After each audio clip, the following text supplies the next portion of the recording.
দাড়িওয়ালা ছেলেকে বিয়ে করব আমি?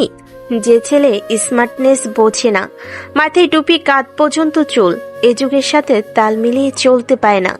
যে ছেলে shirt pant T shirt suit boot না পরে সারাক্ষণ নিজেকে পাঞ্জাবিতেই আবদ্ধ রেখেছে, তাকে বিয়ে করব আমি? লাইক সিরিয়াসলি আম্মু? বাবা তার বোনের এরকম একটা ছেলের সাথে আমার বিয়ে কিভাবে ঠিক করতে পারলো? তার বোনের ছেলেকে সে ভয় পেতে পারে, এবারে সবাই ভয় পেতে পারে, আমি ভয় পাই না। আমি ইয়াশকে বিয়ে করতে পারবো না, মানে পারবো না। কথাগুলো বলে টেবিলের গ্লাসে রাখা পানি ঢকঢক করে একদমই খেয়ে নিল ঈশিতা। পাশের রুম থেকে ঈশিতার সব কথা কান পেতে শুনলেন বেলাল সাহেব।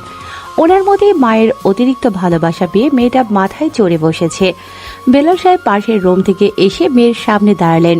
ঈশিতা তৎক্ষণাৎ বাবাকে সামনে দেখে অবাক হয়ে দাঁড়িয়ে আছে। সে ভেবেছিল তার বাবা হয়তো অফিসেই আছে। ঈশিতা আশ্চর্য হয়ে বলে, বাবা তুমি? হ্যাঁ আমি যদি পাশের রুমে না থাকতাম তাহলে তো আমার মেয়ের এত বড় বড় কথা আমি শুনতেই পারতাম না। বাবার পছন্দের উপর মেয়ের ভরসা নেই, বাবার পছন্দকে মেয়ে কোনো তোয়াক্কা করে না। এটা একটা বাবার কাছে কতটা কষ্টের এটা তুমি বুঝবে না। যদি তোমার নিজের সন্তান থাকতো তাহলে বুঝতে। আর আমার কথায় শেষ কথা, ইয়াশকে তোমার পছন্দ হোক বা না হোক তাকেই তোমার বিয়ে করতে হবে।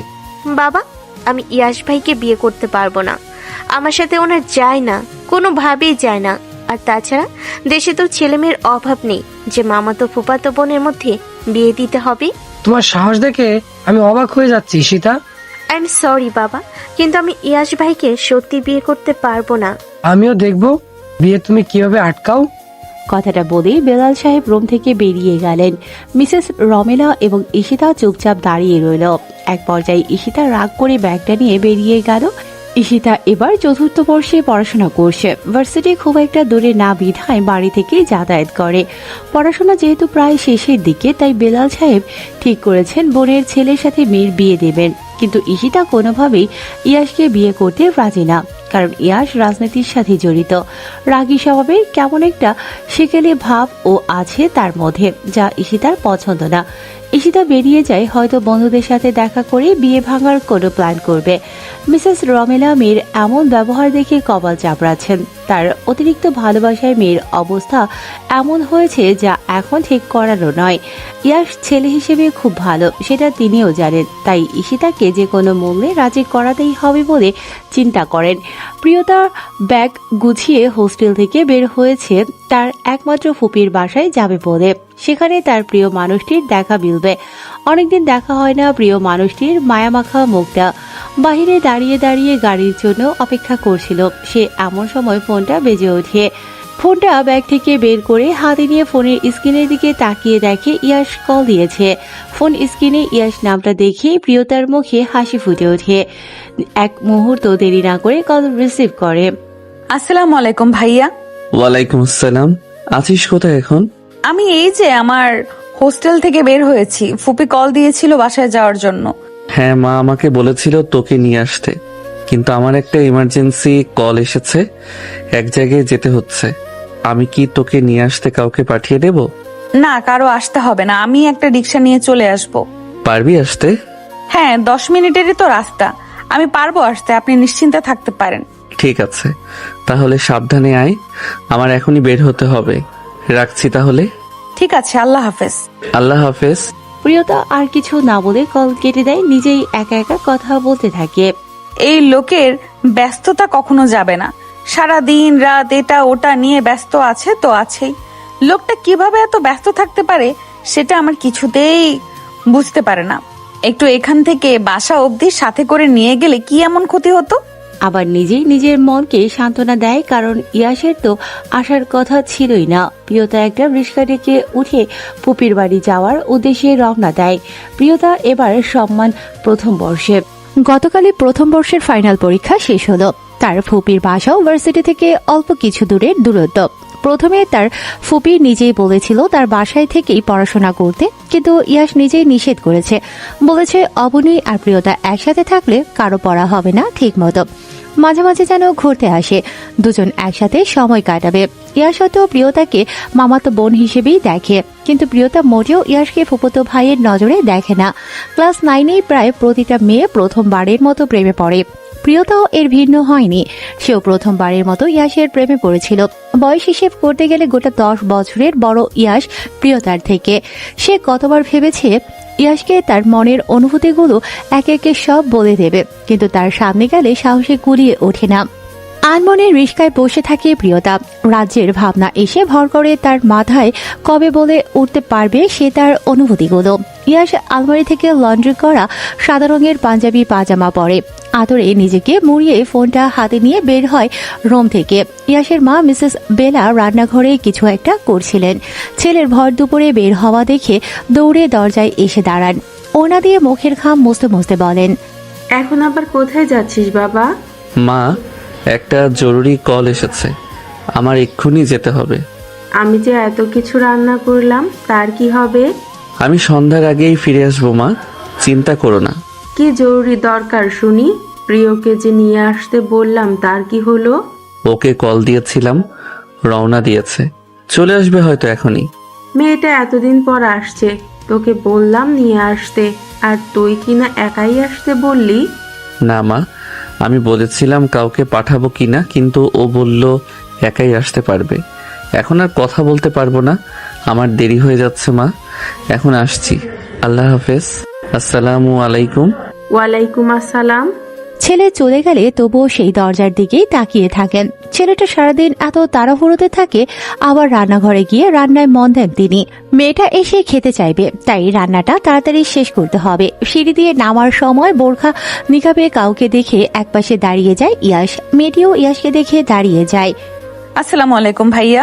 ওয়ালাইকুম আসসালাম। কে প্রিয়? হ্যাঁ আমি। বাহ, ভালো পরিবর্তন হয়েছে দেখছি, মাশাআল্লাহ। আচ্ছা যা, ভেতরে যা, মা তোর জন্য অপেক্ষা করছে। আমি যাই, আমার কাজ আছে। নিচে দেখলাম গাড়ি নিয়ে কয়েকজন অপেক্ষা করছে। হ্যাঁ, আমার জন্যই। আচ্ছা, কখন আসবেন? খুব তাড়াতাড়ি আসবো ইনশাআল্লাহ। এখন যাই আমি, আল্লাহ হাফেজ। আল্লাহ হাফেজ। ইয়াশ পাশ কাটিয়ে বের হয়ে চলে যায়। প্রিয়তা চেয়ে থাকে আর বলে, ইস, কি সুন্দর লাগছে আমার শেহজাদকে। আমি আজকে ফুপিকে বলবো তোমার ছেলের বউ বানিয়ে নাও আমায়। দুপুরে খাওয়া দাওয়া শেষ করে প্রিয়তা অবনী বসে বসে আড্ডা দিচ্ছিল। পাশের রুমে মিসেস বেলা নামাজ পড়ছিলেন। নামাজ শেষ করে মেয়ের রুমে আসেন। মাথা থেকে কাপড় নামিয়ে শুকনো কাপড় দিয়ে মাথা মুছতে মুছতে চেয়ার এগিয়ে নিয়ে বসে প্রিয়তাকে জিজ্ঞেস করেন, ওই যে ইয়াশ ঈশিতার ব্যাপারে কথা বলবো। দুজনের নাম একসাথে শুনিয়ে প্রিয়তার কেমন যেন একটা খটকা লাগে। ভেতরে একটু ভয়েরও সৃষ্টি হয়। ইয়াশ ভাই আর তার বড় বোনকে নিয়ে কি ব্যাপারে কথা বলবে তার ফুপি?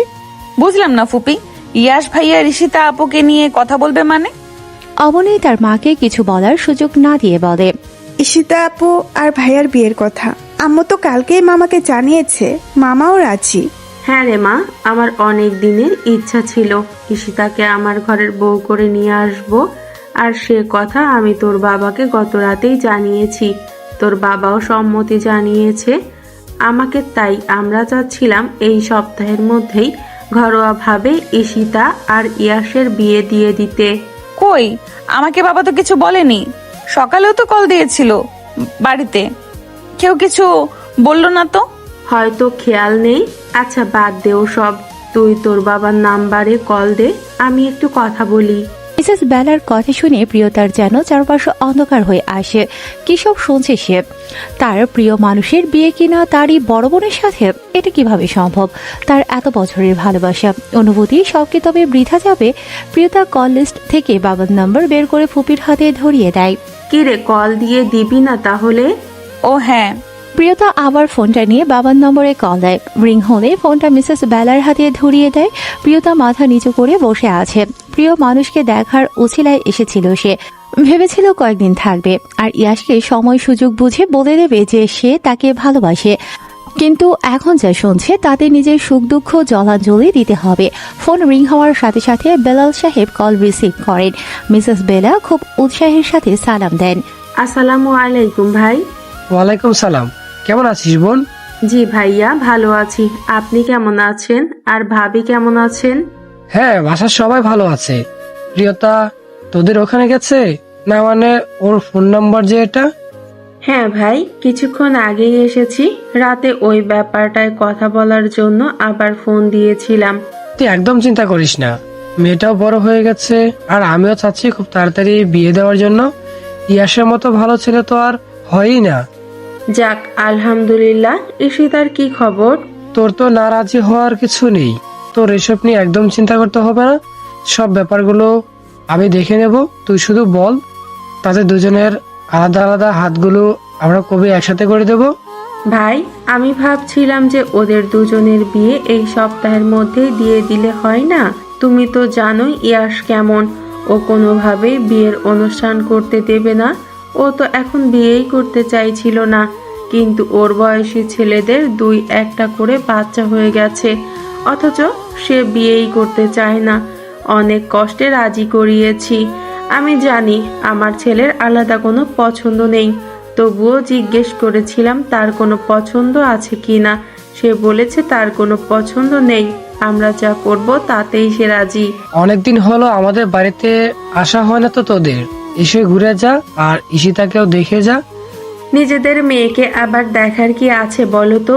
একেবারেই বিয়ের জন্যই যাব। রাতে ইয়াসের বাবা বাড়ি ফিরলে ফোন দিয়ে কথা বলতে বলবো। তুমি ওনার সাথে কথা বলে আজকেই বিয়ের তারিখ ঠিক করে ফেলো তাহলে। আচ্ছা ঠিক আছে, আমি রাতে কল দেবো তাহলে। ঠিক আছে। না, প্রিয়তার সাথে কথা বলো। মিসেস বালা ফোনটা প্রিয়তার দিকে এগিয়ে দেয়। প্রিয়তা ফোনটা নিয়ে ফুপির দিকে তাকিয়ে মিথ্যে একটা হাসি দেয়। হ্যাঁ বাবা বলো, কেমন আছো? হ্যাঁ রে মা, ভালো আছি। তুই কেমন আছিস বলতো? পরীক্ষা কেমন হলো? আমিও আলহামদুলিল্লাহ ভালো, আর আমার পরীক্ষাও ভালো হয়েছে। কিন্তু তুমি আমার সাথে এটা ভালো করলে না। কি ভালো করলাম না আমার মেয়ের সাথে? এই আপুর বিয়ে ঠিক হয়ে যাচ্ছে এই কথাটা আমি মাত্র জানলাম কেন? ও আচ্ছা, এই কথা।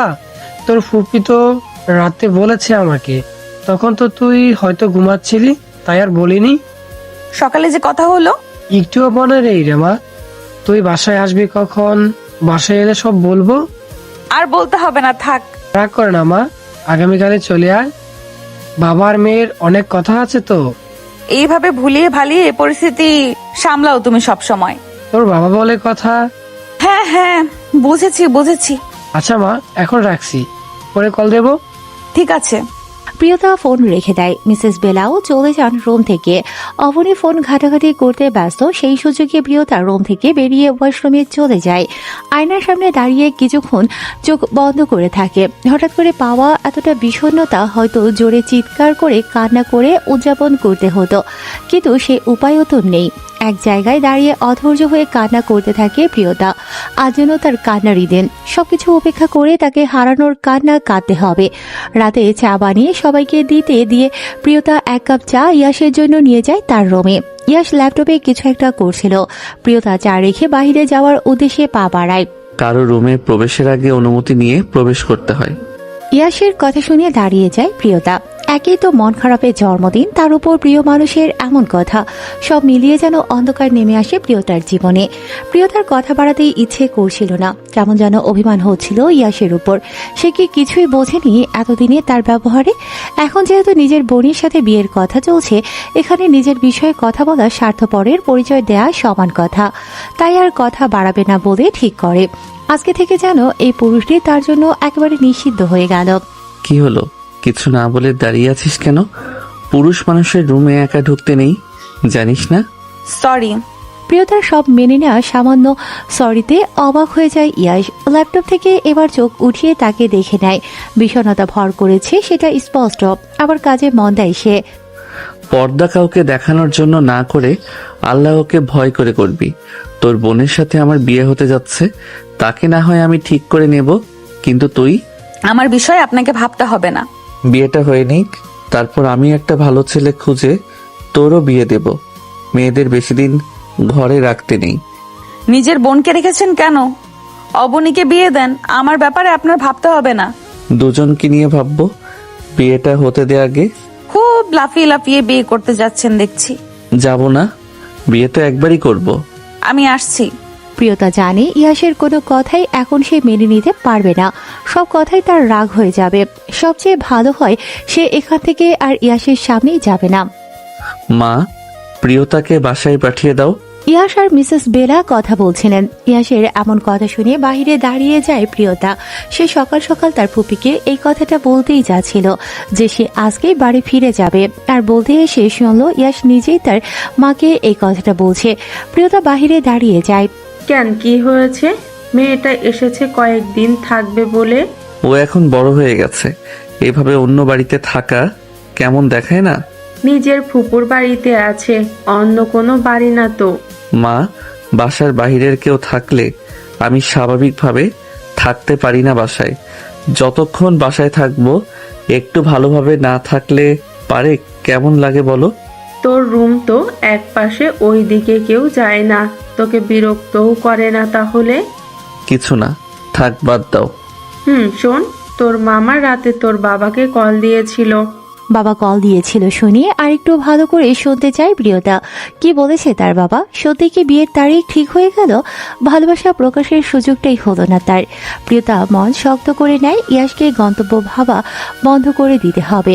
আর না, ইয়াশকে নিয়ে ভাবা অন্যায়, ঘোর অন্যায়। নিজেকে নিজেই বোঝাতে চেষ্টা করে। না প্রিয়, একদম না। এই লোকটাকে নিয়ে আর একটুও ভাবা উচিত হবে না। এই লোকটা তোর বোনের হবু বর, তাকে নিয়ে ভাবা অপরাধ। এই অপরাধের শাস্তি পরিবারের কাছে ছোট হওয়া, নিজের কাছে অপরাধী হওয়া। তুই নিজেকে এত নিচে নামাতে পারিস না প্রিয়। ভালোবাসার মানুষকে সবসময় পেতে হবে এমন তো না, পাওয়াতেও সবসময় ভালোবাসা বেঁচে থাকে না। মায়ের কথা শুনে উৎসুক চোখে তাকায় ইয়াশ। কি কথা হয়েছে জানতে চায় ইয়াশ। কি বলেছে? এই সপ্তাহের মধ্যেই যদি বিয়ের কাজ সেরে ফেলি তাহলে কি তোর অসুবিধে হবে? না মানে 2 থেকে 3 দিন বাড়িতে সময় দিতে হবে, অনেক কাজ। এই সপ্তাহ বাড়িতে সময় দিতে পারবি? এই সপ্তাহে বিয়ের কথা শুনে একটু অবাক হয় ইয়াশ। সে ভেবে রেখেছিল সপ্তাহের শেষের দিকে তার কাছের কিছু ছেলেদের নিয়ে বাইক রাইডে বের হবে। সে ভেবেছিল এই সপ্তাহটা নিজের জন্য রাখবে, তারপরই তো বড় একটা দায়িত্বের দিকে পা বাড়াতে চলেছে সে। কিন্তু নিজের জন্য রাখা এক সপ্তাহ এভাবে কাজে লাগবে ভেবে অবাক হচ্ছে। আর তাছাড়া ঈশিতার সাথে কথা বলাও জরুরি। ফোনে কথা বলাটা দৃষ্টিকটু দেখায়, সব বিষয় নিয়ে ফোন আলাপও মানায় না। এত তাড়াহুড়ো কেন মা? আমি কি পালিয়ে যাচ্ছি নাকি? কে বলতে পারে তোর বিয়েতে রাজি হওয়ার মনোভাব কয়েকদিন পর পাল্টে যাবে না? যেভাবে বিয়ে দিতে চাচ্ছ এমনিতেও মনে হচ্ছে ধরে বেঁধে জেলখানায় পাঠাচ্ছ। কি জিজ্ঞেস করেছিলাম তার উত্তর দে, কথা বাড়াস না। আমি ভেবেছিলাম এই সপ্তাহ নিজের জন্য রাখবো, দলের ছেলেগুলোকে নিয়ে একটু ঘুরবো। তারা অনেক দিন ধরে ব্যস্ত সময় পার করছে, কাজে কাজে জীবনটা তলিয়ে যাচ্ছে। তাই ভাবলাম তাদের একটু বিনোদনের প্রয়োজন আছে। আর তাছাড়া আর কিছুদিন পর থেকে তো নতুন কিছু শুরু হবে ইনশাল্লাহ, তখন তো জীবন একদম পাল্টে যাবে। আর তুমি তো জানোই মা, আমার জীবনে দায়িত্ব কখনো কমবে না, দিনকে দিন দায়িত্ব আরো বাড়ছে। আমি চাই এই দায়িত্ব আরো বাড়ুক। আমি যেটা স্বপ্ন দেখছি সেই স্বপ্নটা যদি পূরণ হয়ে যায় তাহলে দেখো আমি চেষ্টা পরিবর্তন করে দেব। কেউ কখনো ভাবেও নি এই দেশটা এমন হতে পারে, আমি ঠিক সেরকম করে দেব। আর নিজেকে শুধরে নেওয়াও অনেকটা বাকি। বাইরে যাওয়া, বন্ধুদের সাথে ঘুরতে যাওয়া, দলের ছেলেদের নিয়ে ঘুরতে যাওয়া, এটার জন্যই তুই অনেক সময় পাবি বাবা। নিজের বয়সের দিকে একটু খেয়াল রাখ। জীবনের মুখ্য উদ্দেশ্য তো বিয়ে নয়। তুই এই কথা কিভাবে বলতে পারলি? বিয়ে করা জীবনের উদ্দেশ্য নয় ঠিকই, কিন্তু জীবনের অংশ তো, তাই না? আচ্ছা আচ্ছা ঠিক আছে, বুঝেছি আমি। তোমার কথায় তাল না মেলালে তুমি কথা বাড়াতেই থাকবে। তার চেয়ে ভালো বিয়ের বন্দোবস্ত করো, আমার কোনো আপত্তি নেই। ব্যাস, প্রিয়তার নিঃশ্বাস বন্ধ হয়ে যাওয়ার অবস্থা। অতঃপর তাদের বিচ্ছিন্ন হওয়ার সব রকম ব্যবস্থা হয়েই গেল। এখানে আর এক মুহূর্ত নয়, আর এখানে থাকলে প্রিয়তা হয়তো দম বন্ধ হয়ে মারাই যাবে। সে সহ্য করতে পারবে না তার প্রিয় মানুষ অন্য কারো হয়ে যাচ্ছে তা দেখে। প্রিয় মানুষ অন্য কারো হয়ে চোখের আড়াল হলে তবুও একটু সহ্য করা যায়, কিন্তু সে তো প্রতিনিয়ত চোখের সামনে আসতেই থাকবে। প্রিয়তা আর কোনো কথা শোনার অপেক্ষা না থেকে সোফায় গিয়ে বসে পড়ে। দাঁড়িয়ে থাকার শক্তিটাও যেন হারিয়ে গেছে তার। ইয়াশ তার মায়ের সাথে কথা বলা শেষ করে রুম থেকে বের হয়ে দেখে প্রিয়তা বাহিরে সোফায় বসে আছে। পাশেই অবনী বসে বসে ফোন দেখছিল। এই মেয়েটার খুব বাজে অভ্যাস হয়ে গিয়েছে, সবসময় হাতে ফোন থাকবেই। ফোনে এত কি পেয়েছে কে জানে। ইয়াশ গিয়ে অবনীর হাত থেকে ফোনটা নিয়ে নেয়। ইয়াশের হঠাৎ এমন আচরণে অবনী চমকে যায়। এটা কি হলো ভাইয়া? ফোন কেন নিয়ে নিলে? আজকে থেকে তোর ফোন ব্যবহার করা বন্ধ। অতিরিক্ত বাজে নেশা হয়ে গিয়েছে তোর। এটা কেমন কথা?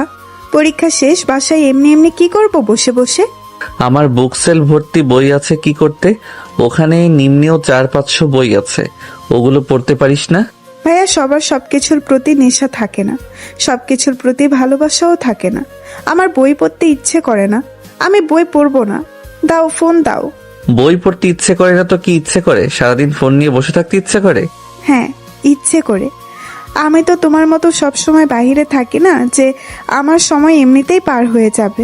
তোমার ভাইয়া এমনি এমনি বাইরে থাকে না বোন, তার অনেক কাজ, সেটা নিশ্চয়ই আলাদা করে তোমাকে বলতে হবে না।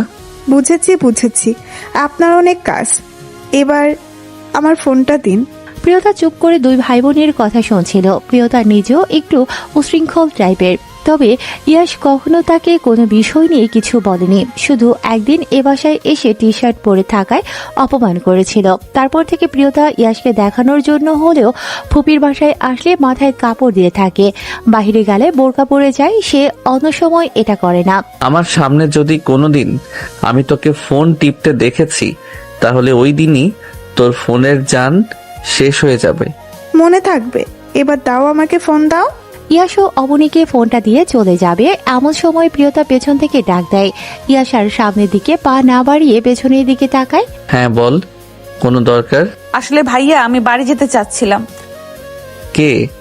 মা তো বললো তুই কয়েকদিন থাকবি এখানে। না, আমি বাড়ি যাব, আমার আর এখানে ভালো লাগছে না। অবনী ভ্রু কুঁচকে প্রিয়তার দিকে তাকায়। প্রিয়তা কি বলল সেটা হয়তো তার বোধগম্য হলো না। কি বললি তুই? তোর এখানে ভালো লাগছে না? এই কথাও এখন আমার শুনতে হলো? আমি থাকতে তোর ভালো লাগছে না? না, আসলে শরীরটা ভালো লাগছে না। আর ইয়াশ ভাইয়ার সাথে তো ইস্যু আপুর বিয়ের কথা চলছে। এই সময় আমি এখানে কিভাবে থাকবো? বাড়িতে অনেক কাজ আছে না। আচ্ছা, তুই মার সাথে কথা বলে দেখ, আমি বিকেলে রেখে আসবো। ঠিক আছে। ইয়াশ বেরিয়ে যায়। প্রিয়তাও সেখানে আর বসে না থেকে রুমে চলে যায় ব্যাগ গোছাতে হবে ভেবে। এখানে যে দম বন্ধ হয়ে আসে তার। এমন দম বন্ধকর পরিবেশ কোনোদিন সৃষ্টি হয়নি। বাসায় গিয়ে গান চালিয়ে দরজা বন্ধ করে চিৎকার করে কান্না না করলে তার মনটা যেন হালকা হবে না। আমি তোমাকে ভালোবাসি ইস্যু, তুমি একদম চিন্তা করো না, আমি দেখছি কি করা যায়। আমি কিছুতেই তোমাকে আমার কাছ থেকে হারিয়ে যেতে দিব না। ফোনের ওপাশে কারো সান্ত্বনায় কান্নায় ভেঙে পড়ে ঈশিতা। কান্না করতে করতে নাক আটকে আসে তার, দম বন্ধ হয়ে আসে, নিঃশ্বাস নিতে পারছে না। ওপাশ থেকে কেউ কান্না করতে বারবার নিষেধ করছে, তবুও যেন ঈশিতার কান্না বাদ মানতে চাইছে না। তুমি চিন্তা করো না, আমি প্লেনের টিকিট কেটেছি, এই সপ্তাহের মধ্যে চলে আসছি। আমিও ইয়াশ ভাইয়ের সাথে কথা বলবো এ ব্যাপারে। তুমি যদি ওনাকে বুঝিয়ে বলতে পারো, তাহলে তার সাথে একা দেখা করো, কথা বলো, দেখো পরিস্থিতি খানিকটা সামাল দিতে পারো কিনা। আমি আজকেই কল দেবো ওনাকে, আগামীকাল দেখা করতে বলবো। ঈশিতা কথা বলে কিছুক্ষণ পর ফোনটা রেখে দেয়। সে এতক্ষণ কথা বলছিল তার প্রেমিক আবিরের সাথে। আবির বাহিরের দেশে পড়াশোনা শেষ করে সেখানে ভালো একটা জব পেয়েছে 3 মাস যাবৎ। ঈশিতা ভেবেছিল আবির বছর খানেক জব করে বাসায় তার ব্যাপারটা জানাবে, কিন্তু বাড়িতে অন্যরকম পরিবেশ সৃষ্টি হয়ে যাওয়ায় সে আর রিস্ক নিতে চায় না। ভালোবাসার মানুষকে ছেড়ে দিতে চায়। যারা ছেড়ে যায় তারা হয়তো কখনো ভালোবাসেইনি বা ভাগ্য তাদের সহায় হয়নি। গাড়ি এসে প্রিয়তাদের বাড়ির সামনে থামে। প্রিয়তার সারা রাস্তা অন্যমনস্ক ছিল, একটা কথা বলেনি ইয়াসের সাথে। ইয়াস এমনিতেও সবার সাথে বেশি কথা বলতে পছন্দ করে না, তার জন্য চুপচাপ পরিবেশই ইয়াসের জন্য ভালো। কিন্তু প্রিয়তা অনেক বেশি কথা বলে, সেজন্য এই চুপচাপ পরিবেশটা একটু অন্যরকমই লেগেছে। বাড়ির সব ভাই বোনেরা এক হলে এই মেয়েটা বেশি কথা বলে। অট্টহাসিতে যেন তার উপস্থিতি বুঝিয়ে দেয়। কতবার ধমক দিয়ে চুপ করিয়ে দিয়েছে তাকে। ইয়াস গাড়ি থামিয়ে সামনের দিকে তাকিয়েই বলে, কিরে, নামবি না নাকি এখানে এভাবেই বসে থাকবি? ইয়াসের কথায় বাস্তবে ফিরে আসে প্রিয়তা। এতক্ষণ তার মন কোথায় পড়েছিল কে জানে। হ্যাঁ, কিছু বললেন আমাকে? বললাম বাড়িতেও চলে এসেছিস, নামবি না? ও চলে এসেছি এত তাড়াতাড়ি? হ্যাঁ, চলে এসেছিস, যা বাসায় যা। আর শোন, যেভাবে দিন কাটাচ্ছিস এভাবে কাটালে কবে দিন শেষ হয়ে যাবে বুঝতেই পারবি না। আফসোস করতে হবে। কিসের আফসোস? এই যে আমাদের কেন দুনিয়াতে পাঠানো হয়েছে আর আমরা কি করছি। তুই কি জানিস, এই যে তুই যেভাবে চলাচল করিস এটা ঠিক না। আমি শালীনভাবেই চলাচল করি তো। চলাচল 3 ধরনের: শালীন, অশালীন আর পর্দার সহিত চলাচল। বাড়িতে মাহারামের সামনে শালীন আর নন মাহারাম বাইরের জন্য পর্দা। তুই যে এভাবে বের হয়েছিস তোরও গুনাহ, যে তোকে দেখবে তারও গুনাহ। একটা ভালো ইমানদার কোনো ছেলেই কিন্তু এরকম স্ত্রী চাইবে না। আমার আপু তো আমার চেয়েও আরো এক কাঠি ওপরে, তাহলে তাকে কেন বিয়ে করছেন? আপনার সাথে তো আপুর কোনোভাবেই যায় না। এখানে আমার পরিবার জড়িত আর নিজের উপর আমার সম্পূর্ণ আস্থা আছে। আমি আমার স্ত্রীকে ঠিক করে নিতে পারবো। তুই আমার অনেক ছোট, আমার ছোট বোনের সমবয়সী। 10 থেকে 11 বছরের ছোট তো হবি। তুই ছোট, আমার তোকে শাসন করার অধিকার আমার আছে। তোর তো আমার সামনে আসাও ঠিক না। কেন ঠিক না? কারণ আমি পরপুরুষ। যদিও তুই আমার মামাতো বোন, তবুও নিজের বোন তো আর না। ও আচ্ছা, ঠিক আছে, আর সামনে আসবো না। তোর বয়স কম হলেও ভালো বুঝিস, ধর্মীয় জ্ঞান অনেক কম তোর। পরের বার আমাদের বাসায় গেলে আমার থেকে কিছু বই নিয়ে আসবি। দাঁড়া, এখানেই একটা ভালো বই ছিল, নিয়ে যা, পড়বি অবশ্যই। ইয়ার সামনে একপাশে থাকা বইটা নিয়ে প্রিয়তাকে ধরিয়ে দেয়। প্রিয়তার এ সময়ে কি বলা উচিত সে বুঝতে পারছে না। একে তো প্রিয় মানুষকে হারানোর দহনে পড়ছে, আবার অন্যদিকে এসব জ্ঞান যেন তার সহ্য হচ্ছে না। তার অবস্থা এরকম যে না পারছে কিছু বলতে আর না পারছে সহ্য করতে। বইটা হাত থেকে নিয়ে গাড়ির দরজা খুলে বেরিয়ে যাবে এমন সময় মনে পড়ে অবনী তার চুড়ি পছন্দ করেছিল, বলেছিল দুইটার একটা যেন তাকে দেয়। হাতে থাকা ছোট্ট ব্যাগটাতেই চুড়ি ছিল, বের করে ইয়াসের দিকে বাড়িয়ে দেয়, কিন্তু একটা না দুটোই। ইয়াস কিছু বুঝতে না পেরে জানতে চায়, এগুলো আমাকে কেন দিচ্ছিস? অবনীর পছন্দ হয়েছিল, চুড়ি তো দুটো। সে বলেছিল একটা তাকে দিতে, কিন্তু আমার মনে ছিল না দিয়ে আসার কথা। আপনি এটা সাথেই রাখেন, বাসায় গিয়ে ওকে দিয়ে দেবেন। তুই এটা পছন্দ করে কিনেছিস না? হ্যাঁ, কিনেছিলাম। এটা তোর কাছে রেখে দে, আমি ওকে কিনে দেব। পছন্দের জিনিস কাউকে দিতে নেই। ভালোবাসার মানুষটাই নির্দ্বিধায় অনিচ্ছায় অন্যকে দিয়ে দিতে হয় কখনো কখনো। পছন্দের জিনিস না হয় নিজের ইচ্ছাতে ভালোবেসে দিলাম কাউকে, আমার পছন্দের জিনিসটা তারও যে পছন্দের। বুঝলাম না। কিছু না, এটা রাখুন, ওকে দিয়ে দিবেন। আমি আসছি, আসসালামু আলাইকুম। প্রিয়তা নিজেও আর কথা বাড়ায় না। ইয়াসকেও কিছু বলতে না দিয়ে চুড়ি জোড়া সিটের উপর রেখেই চলে যায়। দরজায় দাঁড়িয়ে কলিং বেল বাজিয়েই যাচ্ছে প্রিয়তা। মিনিট 2 পরেই ঈশিতা এসে দরজা খুলে দেয়। দরজায় প্রিয়তাকে দেখে বেশ অবাক হয়ে যায় ঈশিতা, কারণ প্রিয়তা আসবে সেটা সে জানে না। প্রিয়তা কোনো কথা না বলে ভেতরে প্রবেশ করে। ঈশিতা দরজা আটকে প্রিয়তার পিছু নেয়। কি রে তুই বাসে আসবি জানাসনি তো? ঈশিতার কথায় কোনো জবাব না দিয়ে নিজের রুমে চলে যায়। ঈশিতা ও প্রিয়তার রুমে চলে আসে। প্রিয়তা ততক্ষণে বিছানায় গা এড়িয়ে দিয়েছে, খুব ক্লান্ত লাগছে নিজেকে। ঈশিতা এসে পাশে বসলো। কি রে, কি হয়েছে তোর? না, কি হবে আমার? কোনো কথা বললি না যে, একাই আসলি বাসে? কি কথা বলার? না জানিয়ে বিয়ে করে নিচ্ছ, আর আমি কি বলবো? তোমার হবু বর নিয়ে গেল বাসার সামনে অবধি। কি ইয়াস ভাই এসেছে? এখনো কি আছে বাহিরে? বাসে আসলো না কেন? আসতে বলিসনি তাকে বাসে আসতে?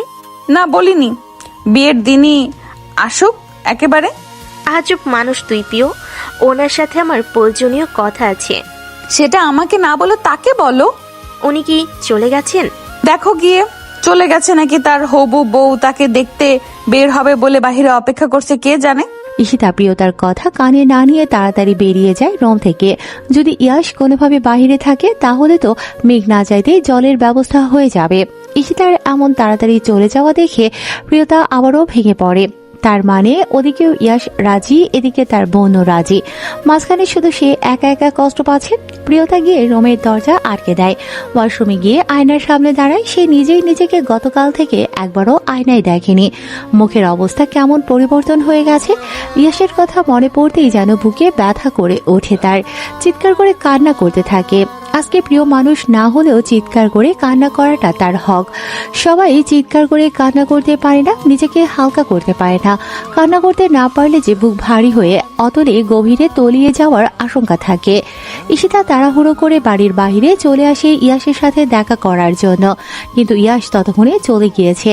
ঈশিতা ফোনে থাকা সেভ করা নম্বর থেকে ইয়াসের নম্বর বের করে তাড়াতাড়ি করে কল দেয়, কিন্তু 2-3 বার কল দেওয়া সত্ত্বেও কল রিসিভ হয় না। তার মানে ইয়াস ড্রাইভ করার সময় ফোন সাইলেন্ট রেখেছে। ঈশিতা মন খারাপ করে বাসার ভেতরে চলে যায়। ঈশিতা সোজা নিজের রুমে চলে যায়। তার বাবা মা আজ বাসায় নেই। দুপুরে খাওয়া দাওয়া করে বের হয়েছে বিয়ের কেনাকাটা করতে। সামনের শুক্রবারে বিয়ের তারিখ ঠিক করেছে সবাই, আর মাত্র 3 দিন হাতে সময় আছে। অথচ আবিরের দেশে আসতে সপ্তাহখানেক বা তার বেশি সময় লাগবে।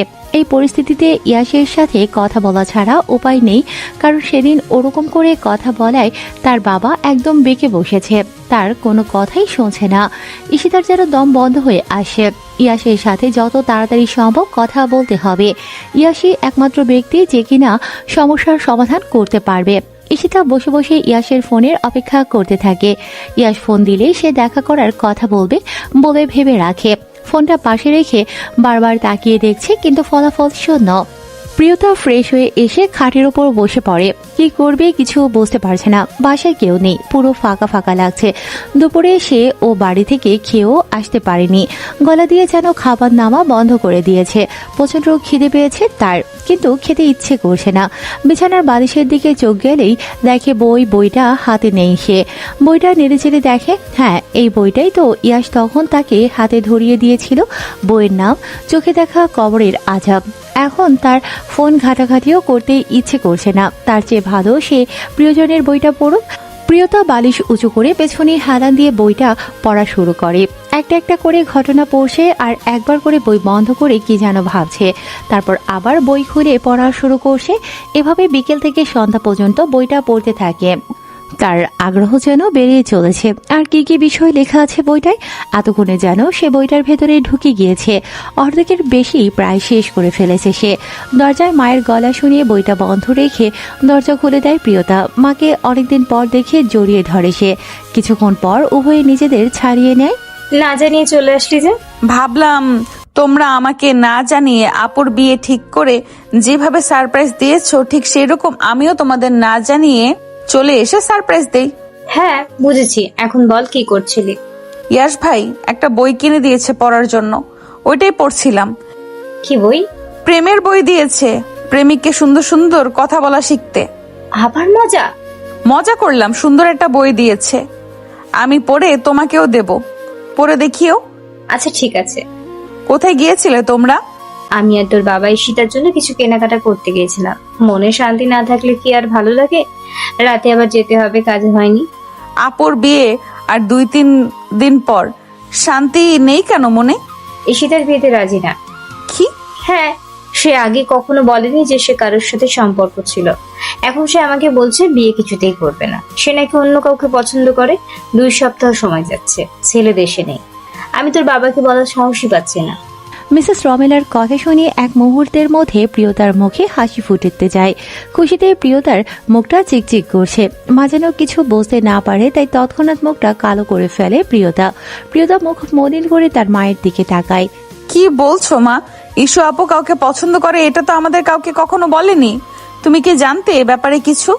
আমি তো সারা বছর বাইরে থাকতাম না, এই ব্যাপারে কিছু না, আমাকে গত রাতে বলেছে, কিন্তু তোর বাবা যে পরিমাণ ক্ষেপে আছে, ঈশ্বরের সব কথা তো শুনি মেনেই নেবেন না। মেয়েটা খুব কান্নাকাটি করছে গতকাল থেকে।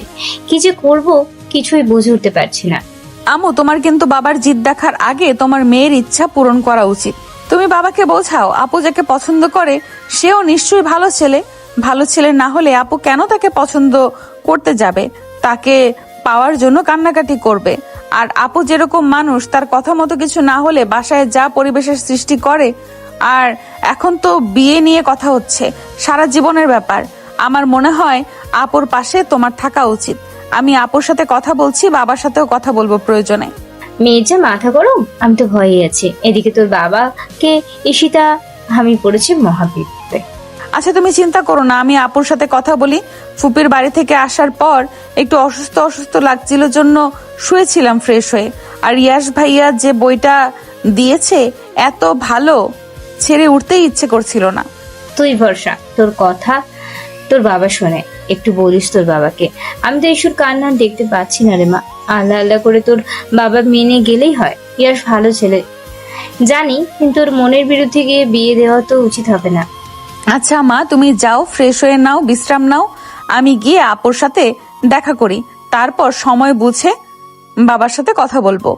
আরো কিছুক্ষণ কথা চলে মা আর মেয়ের মধ্যে। প্রিয়তা মনে মনে খুশি হলেও আরেকটা দিক তাকে ভীষণ ভাবাচ্ছে।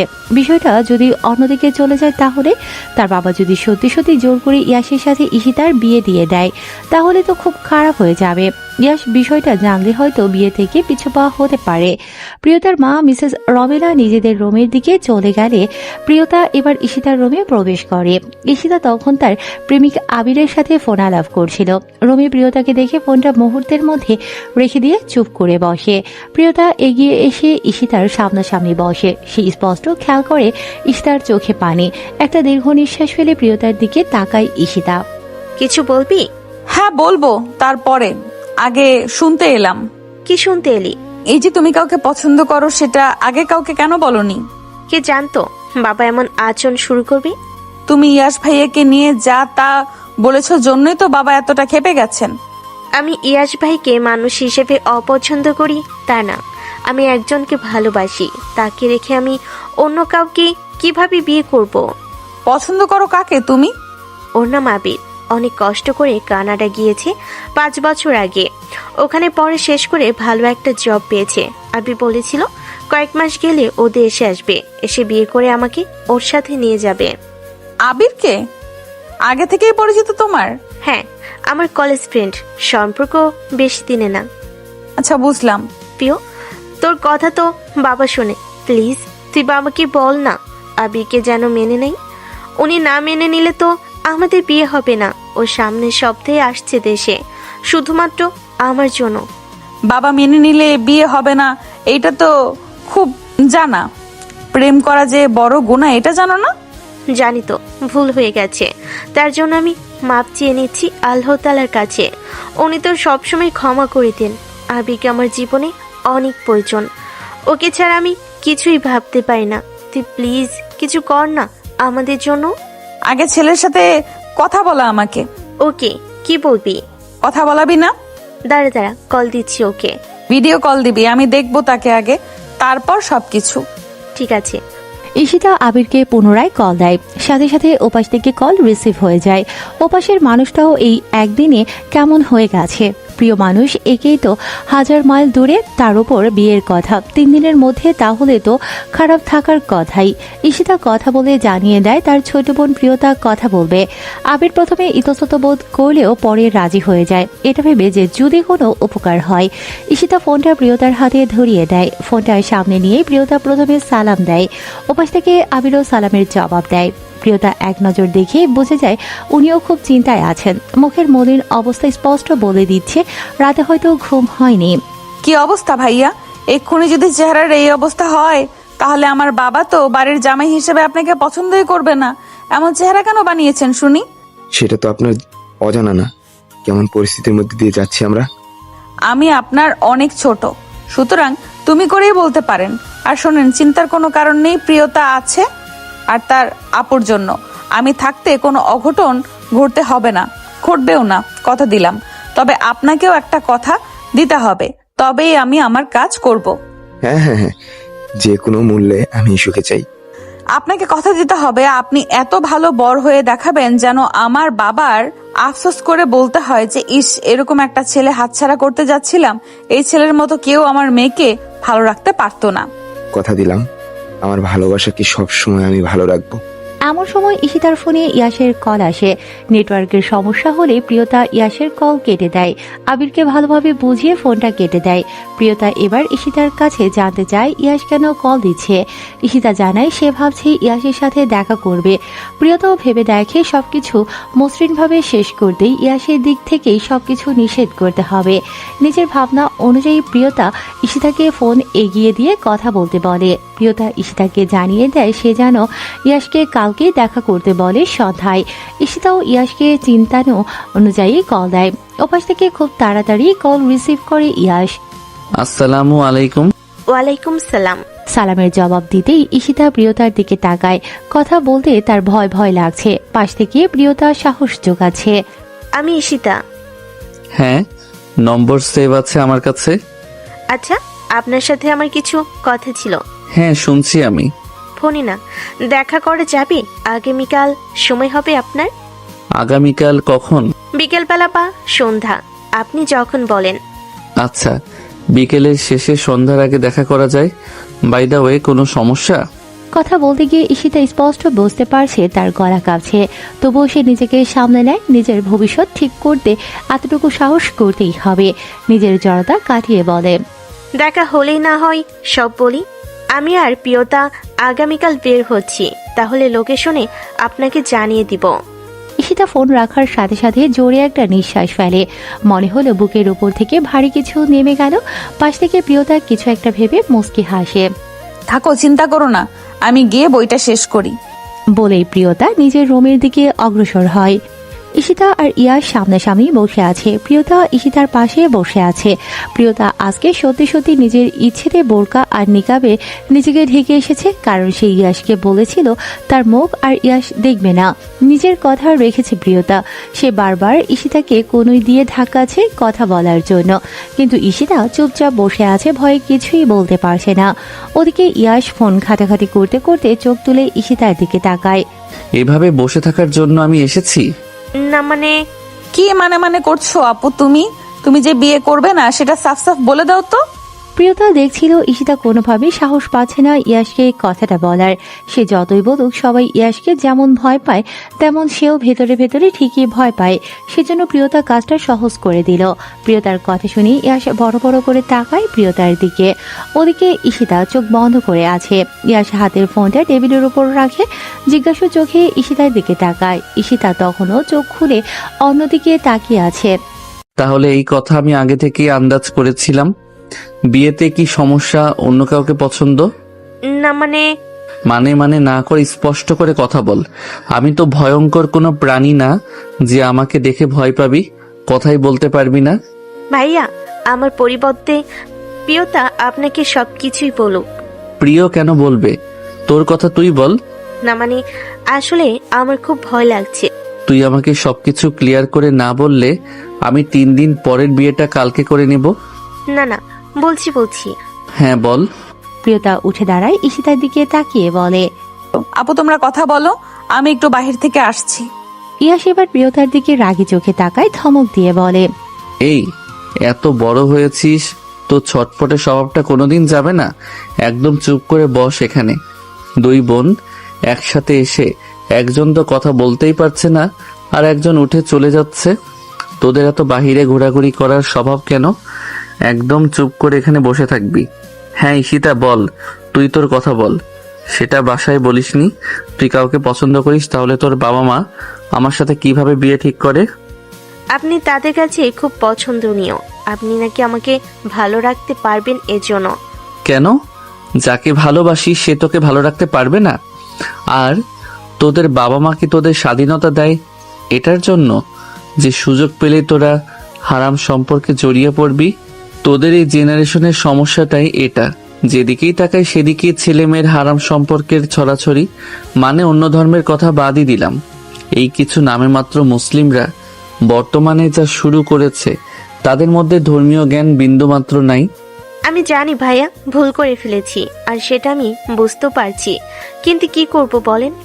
আমরা নিজেরাও চাচ্ছি খুব তাড়াতাড়ি এই হারাম সম্পর্ক থেকে বেরিয়ে নতুন একটা হালাল সম্পর্কে আমাদের ভালোবাসাকে রূপান্তর করতে, আর আপনার সহযোগিতা খুব প্রয়োজন।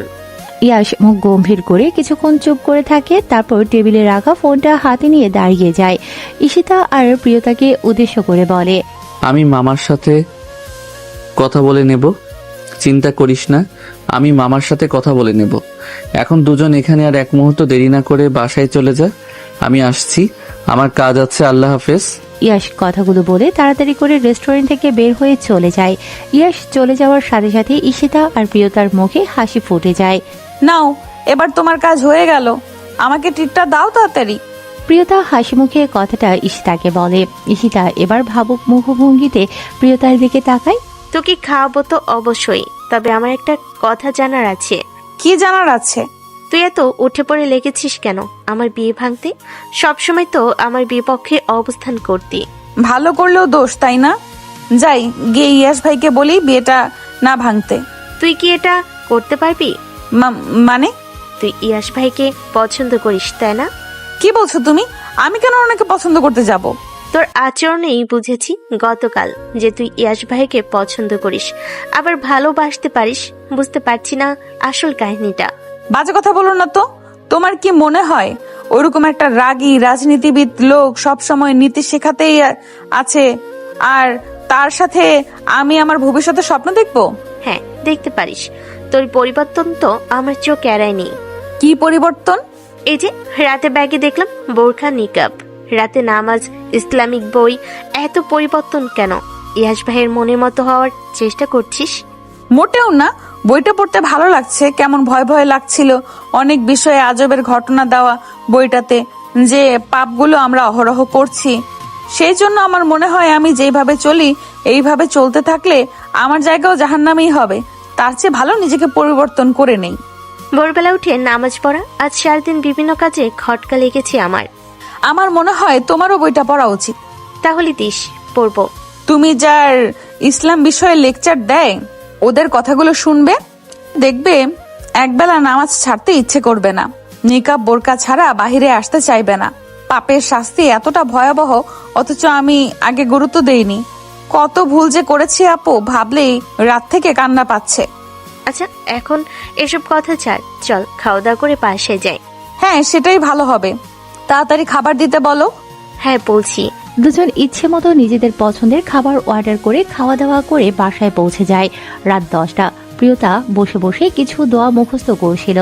এই যেমন সকালে ওঠার পর থেকে ঘুমোতে যাওয়া পর্যন্ত কি কি কাজে আলাদা দোয়া আছে সেগুলো সে নিজের সময় অনুযায়ী ভাগ করে নিয়েছে কখন কি করবে। ঈশিতা প্রিয়তার রুমে এসে বিছানার উপর বসে ফোন টিপতে থাকে। প্রিয়তা তখনও কাগজ কলম নিয়ে চেয়ারে বসে দোয়াগুলো লিখে নিচ্ছে। এই পিও। ঈশিতার ডাক প্রিয়তা শুনতে পায় না। সে মনোযোগ দিয়ে নিজের কাজ করছিল। প্রথম ডাকে সাড়া না পেয়ে ঈশিতা আবার প্রিয়তাকে ডাকে। এই পিও, শুনছিস না? আমি ডাকছি। বলো। আমার চিন্তা হচ্ছে ভীষণ। কেন? এদিকে তাকা। বলো, আমি কাজ করছি। না, তুই এদিকে তাকা।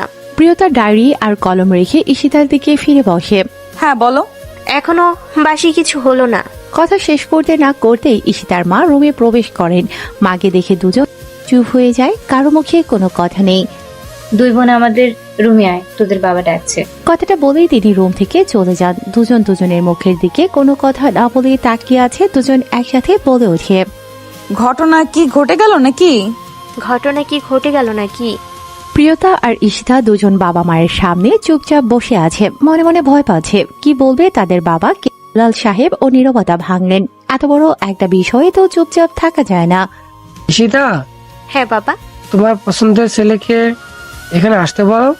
হ্যাঁ। হ্যাঁ, আসতে বলো, আমরাও দেখি সে কেমন। কেন বাবা?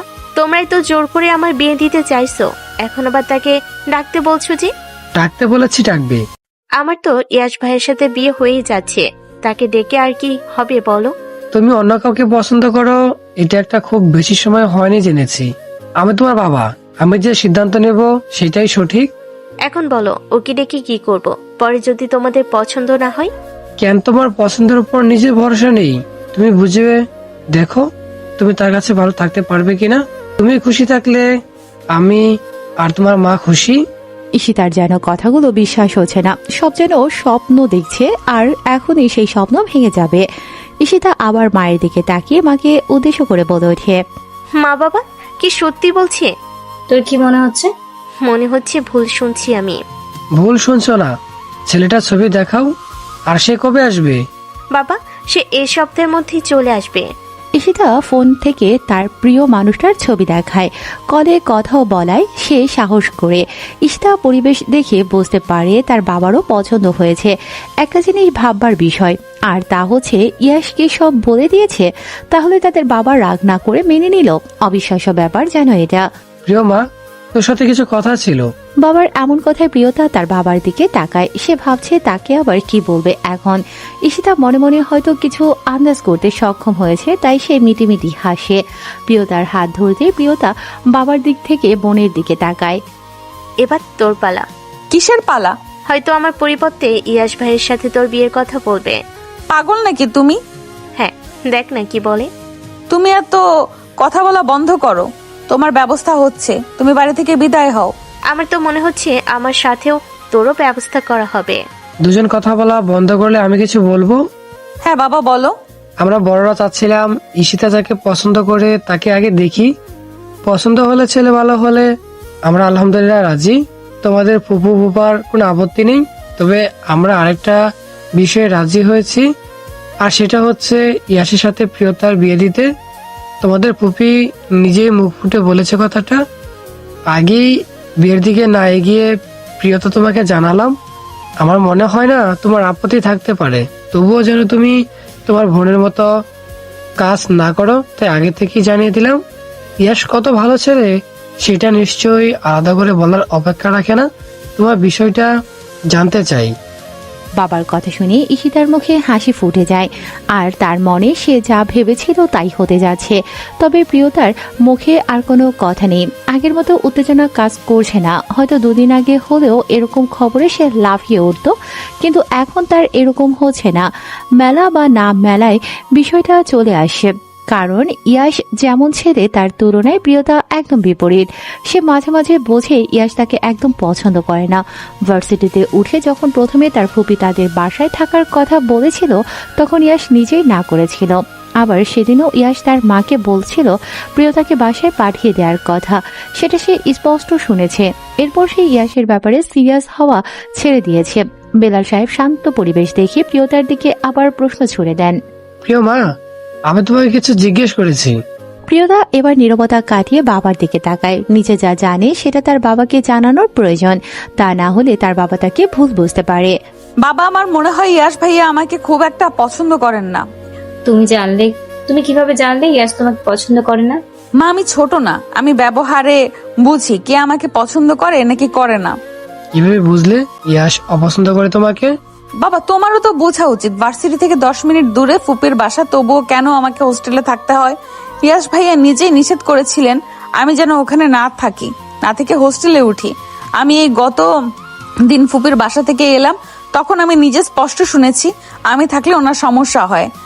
একদিন দুদিনেই এত সমস্যা, তাহলে উনি আমাকে বিয়ে করবেন কিভাবে? এখন তো তোকে বোকা মনে হচ্ছে প্রিয়। কেন? তুই তো জানিস উনি একটু অন্যরকম স্বভাবের। উনি মেয়েদের এড়িয়ে চলার চেষ্টা করেন সব সময়। তাহলে ওনার বাড়িতে অন্য একটা মেয়ে থাকবে, এখানে ওনার সমস্যা হবে না। হ্যাঁ, ঈশ্বর একদম ঠিক বলেছে। জানি না, তবে আমার মনে হয় উনি আমাকে পছন্দ করেন না। আমি ইয়াসের সাথে কথা বলে দেখবো। বাবা, বিষয়টা একটু কেমন কেমন যেন হয়ে যাচ্ছে না? প্রথমে বড় আপুর সাথে বিয়ে ঠিক করলে ওটা হচ্ছে না বিধায় আমার সাথে বিয়ের কথা বলছো। উনি তো মনে করতেই পারেন যে তুমি ওনার ঘাড়ে আমাকে গছিয়ে দিচ্ছ। তুই একটু বেশি ভাবছিস। এরকম কিছুই ভাববে না প্রিয়। আমার মনে হলো তাই বললাম। আমার আলাদা কোনো পছন্দ নেই যে তার কথা শুনবো। তোমাদের উপর আমার ভরসা আছে, তবে আমি যা বললাম তা একটু ভেবে দেখো তোমরা। প্রিয়তা রুম থেকে বেরিয়ে নিজের রুমে আসে। একদিক দিয়ে তার ভালো একটা অনুভূতি কাজ করছে, আরেকদিকে খারাপও লাগছে, কারণ ইয়াসের কোনো ব্যবহারেই সে কখনোই পছন্দের আভাস পর্যন্ত পায়নি। কয়েকদিন কেটে গিয়েছে, বাড়িতে প্রিয়তার সামনে ইয়াসের সাথে বিয়ের ব্যাপারে আর কোনো কথা বলেনি কেউ। কিন্তু প্রিয়তা ঠিকই জানতে পেরেছে ইয়াস বিয়েতে না করে দিয়েছে। ইয়াস বলেছে সে এখন ব্যস্ত হয়ে পড়েছে, বিয়ের ঝামেলাতে আর জড়াতে চাইছে না, তাই কেউ আর এ কথা প্রিয়তাকে আলাদা করে বলেনি। সকাল থেকে বাসায় নানা রকম রান্না হচ্ছে। আবির গতকাল দেশে ফিরেছে, আজকে বাবা মাকে নিয়ে ঈশিতার বাসায় আসবে। দুই পক্ষের একে অপরকে পছন্দ হলে কয়েকদিনের মধ্যেই বিয়ে হয়ে যাবে। ঈশিতা কয়েকদিন ধরেই নিজের যত্ন নিচ্ছে। প্রতিটা মেয়েই হয়তো চায় প্রিয় মানুষের সাথে তার পরিবার ও তাকে পছন্দ করুক। এই কয়েকদিনে ঈশিতা দেখতেও কেমন অদ্ভুত সুন্দর হয়ে গেছে। মন ভালো থাকলে হয়তো লাবণ্য ফিরে আসে।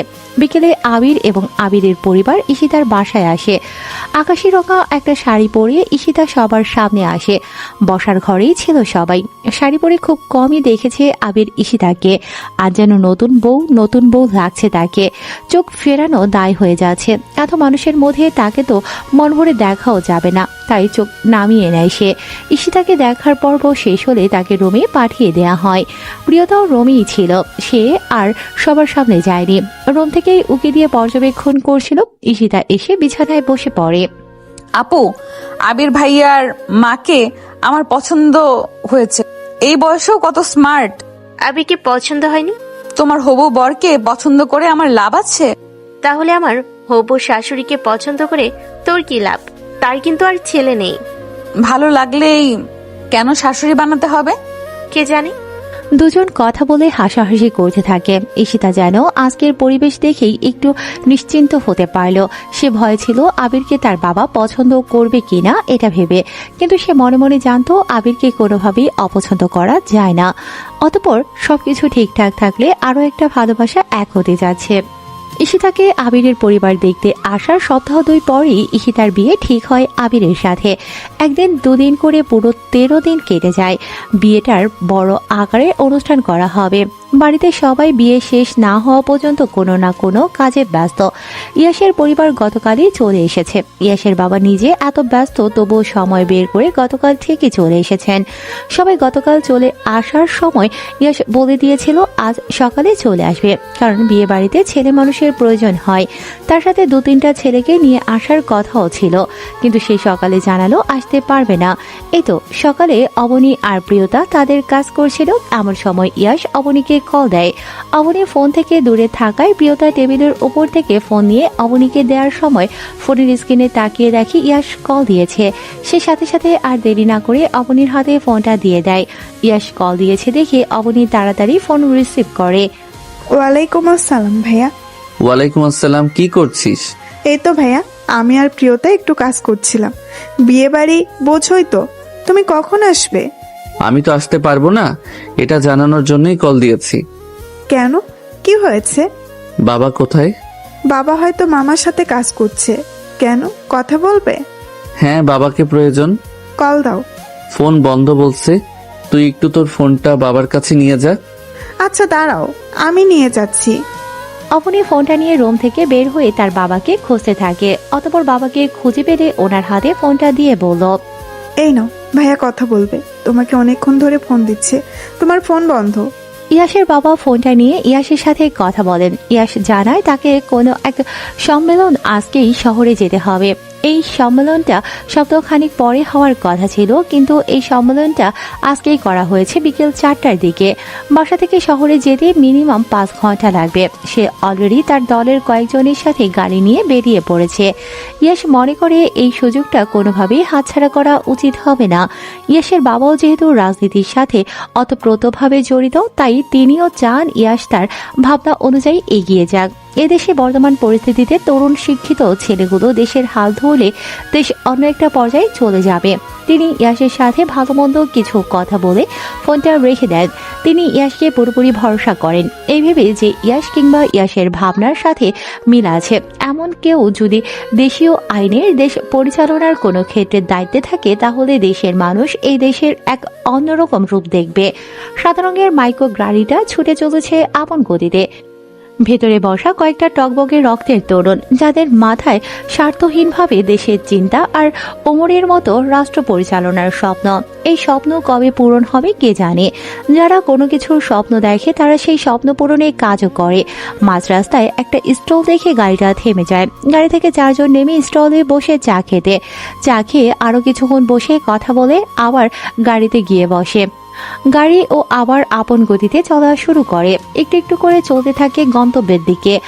প্রিয়তা কাজের ফাঁকে একসময় অবনীকে জিজ্ঞেস করে, কি রে, ইয়াস ভাইয়া আসবে না বিয়েতে? না, ভাইয়ার তো কাজ পড়ে গিয়েছে, এই জন্য সে শহরে রওনা দিয়েছে।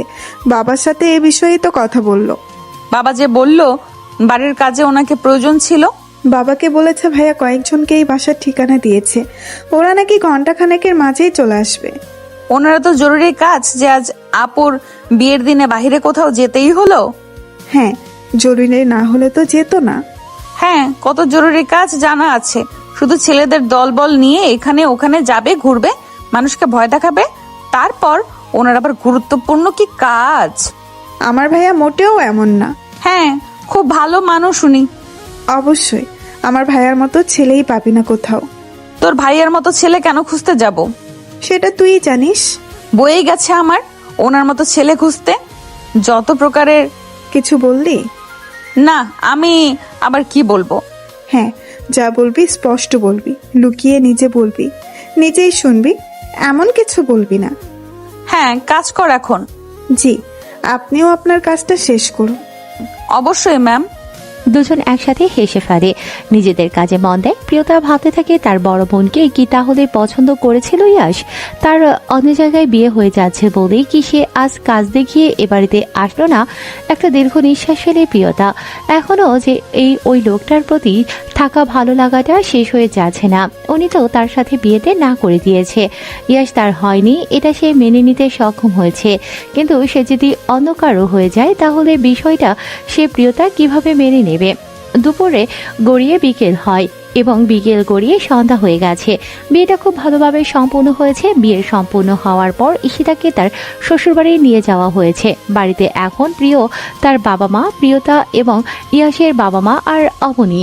ইলিয়াস সাহেব, ইয়াসের বাবা এবং বেলাল সাহেব বসে কথা বলছিলেন। সবার নামাজ হয়ে গেলেও প্রিয়তা এখনো জায়নামাজ ছেড়ে ওঠেনি। মিসেস রোবেলা, বেলা এবং অবনী তিনজন বসে গল্প করছিল। প্রিয়তা জায়নামাজ থেকে উঠে পাশের রুমে সবার সাথে বসতে যাবে, তখনই টেবিলে রাখা ফোনটা বেজে ওঠে। প্রিয়তা গিয়ে ফোনটা রিসিভ করে তার বান্ধবী রিমি ফোনটা দিয়েছে।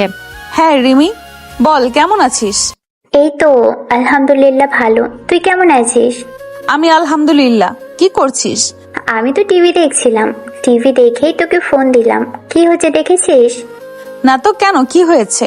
ফোনে আর কি বলবো, তাড়াতাড়ি যা খবরের চ্যানেলগুলো একটু দেখ। কি হয়েছে বল না। বাবা আর ফুপি টিভি দেখছে। ওনারা নিউজ দেখেন না?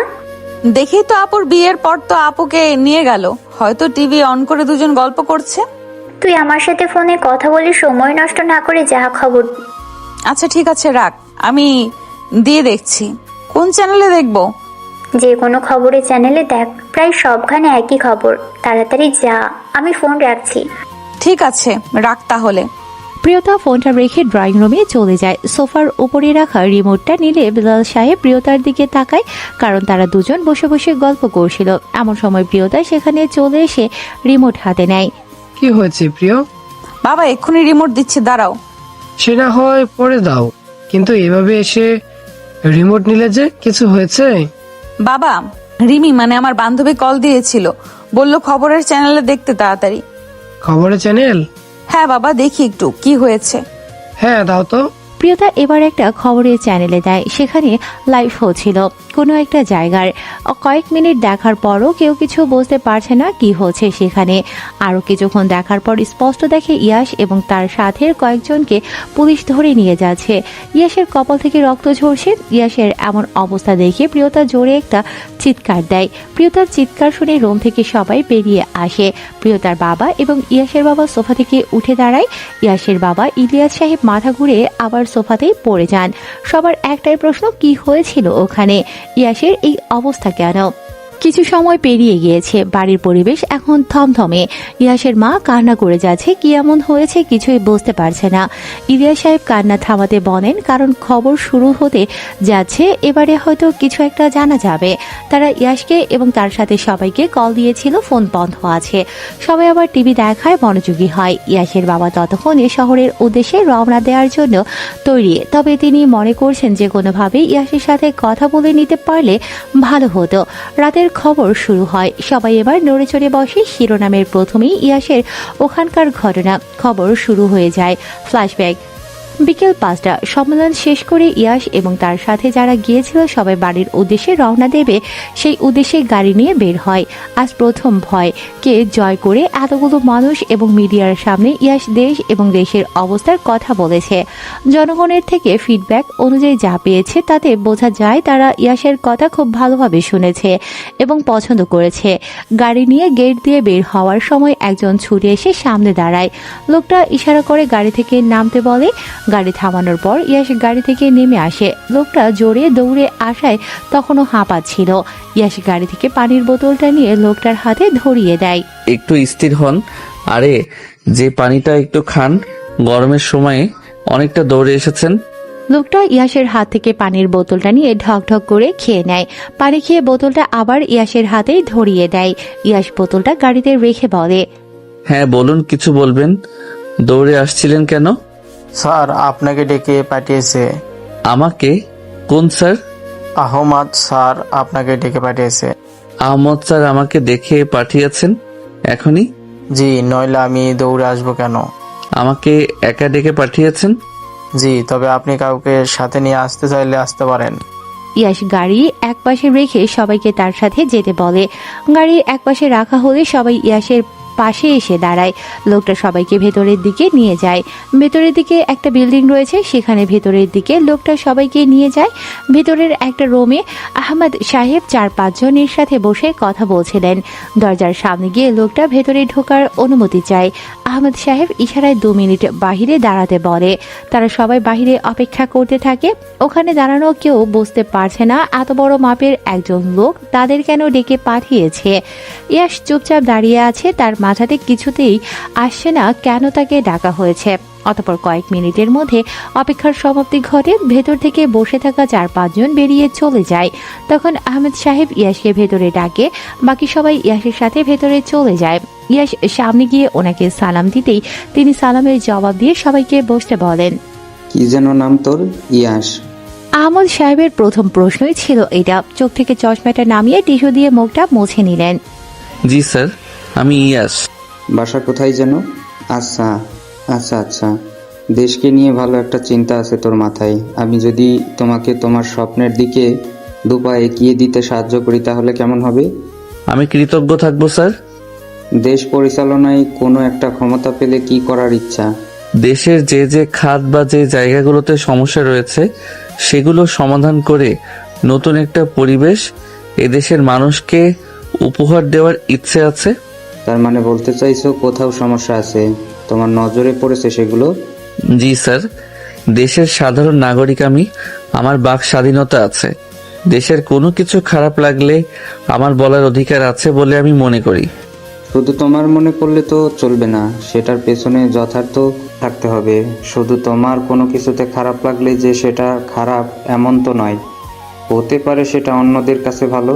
ধরো তুমি কোনো বাসায় চুরি করলে সেটা তোমার পছন্দ ছিল, কিন্তু অন্য সবার কাছে বিষয়টা অপছন্দের, তাই না? স্যার, খারাপ লাগাগুলোতে আমার ব্যক্তিগত কোনো স্বার্থ নেই। আমি তোমার মাঝে একটা অন্যরকম কিছু খেয়াল করছি। তুমি যদি চাও আমি তোমাকে তোমার স্বপ্ন পূরণে সাহায্য করতে পারি, কিন্তু তাতে আমি কি পাবো? আমার কাছ থেকে ভালোবাসা আর কৃতজ্ঞতা ছাড়া কি বা দেওয়ার আছে স্যার?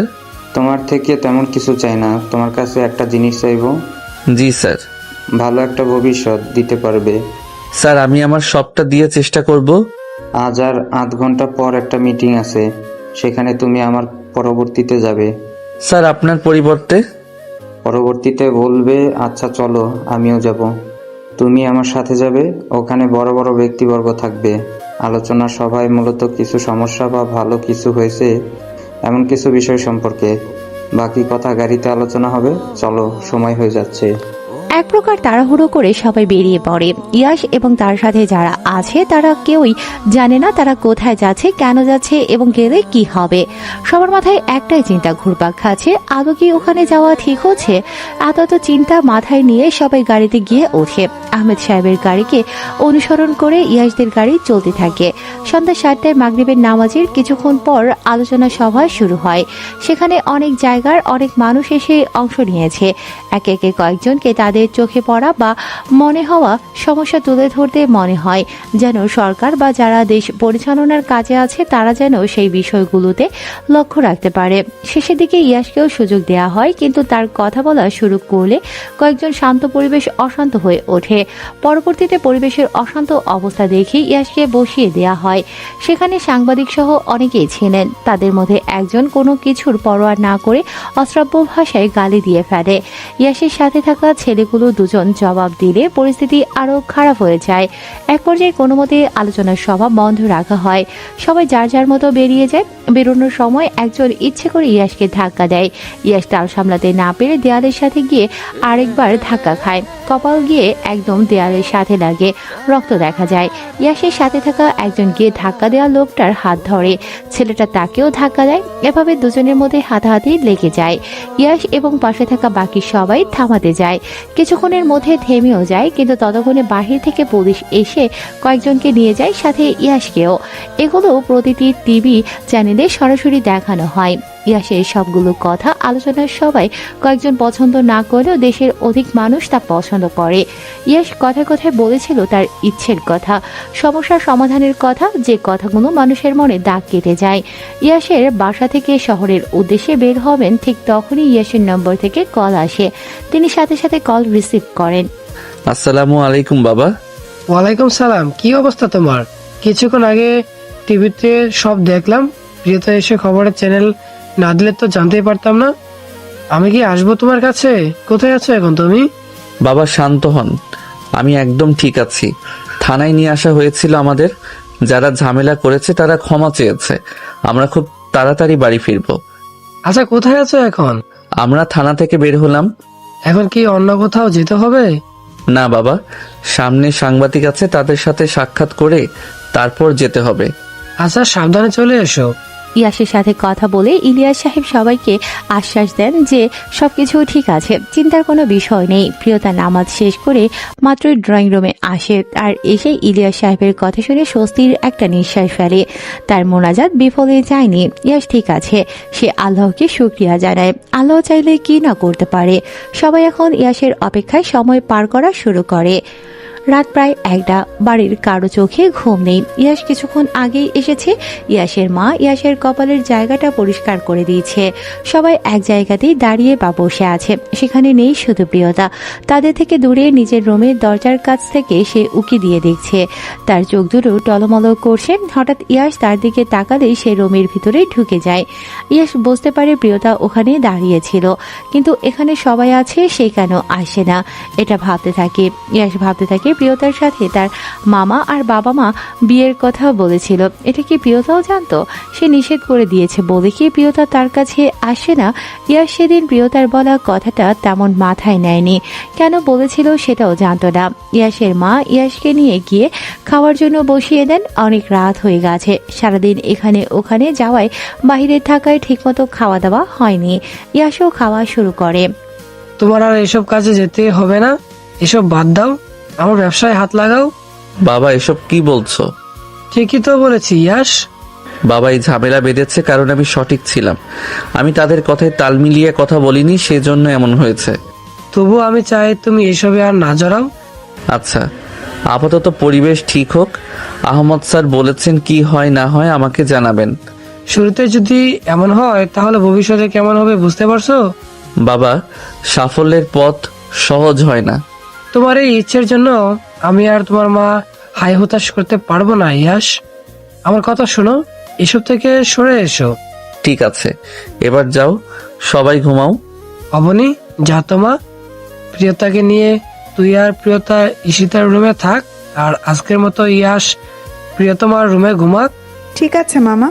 অবনী প্রিয়তার রুমে চলে যায় প্রিয়তাকে ডাকতে। প্রিয়তা এই রাতের বেলায় জানালার পাশে দাঁড়িয়ে বাহিরের চাঁদ দেখছিল। যে মেয়ে কিছুদিন আগে পর্যন্ত উশৃঙ্খল ধরনের ছিল, কথা বেশি বলতো, বাহিরে ঘোরাফেরা করতো, পর্দা করতো না, গান বাজনা মজা, বন্ধু বান্ধবদের সাথে আড্ডা ইত্যাদি নিয়ে থাকতো, সেই মেয়ে ভালোবাসার মানুষের সামনে পর্যন্ত যাচ্ছে না, নিজেকে সংবরণ করে রেখেছে। হেদায়েত কি আসলেই এত সহজে আসে কারো কাছে? এত সহজে সব রকম পাপ থেকে নিজেকে বাঁচিয়ে রাখা যায়? যে মেয়ে বাইরে ঘোরাফেরার সময় পর্যন্ত কখনো কখনো ওড়না ব্যবহার করতো না, সেই মেয়ে নিজের ঘরের মধ্যে সমস্ত গায়ে ওড়না জড়িয়ে দাঁড়িয়ে আছে। প্রিয়তা এক মনে বাহিরে তাকিয়ে আছে, তার চারপাশে কি ঘটে যাচ্ছে না যাচ্ছে সেদিকে যেন তার কোনো ভ্রুক্ষেপ নেই। তার সমস্ত মনোযোগ যেন বাহিরের আকাশের ওই চারটায় রয়েছে। দেয়ালের সাথে মাথা ঠেকিয়ে কোনাকুনি ভাবে বাহিরের দিকে তাকিয়ে আছে, বাইরের দিকে তাকিয়ে আছে সে। অবনী প্রিয়তাকে এভাবে দাঁড়িয়ে থাকতে দেখে তার কাছে এগিয়ে যায়, তার কাঁধে হাত রাখে। প্রিয়তার কাঁধে স্পর্শ করতেই সে চমকে ওঠে, পেছনে ফিরে তাকায়।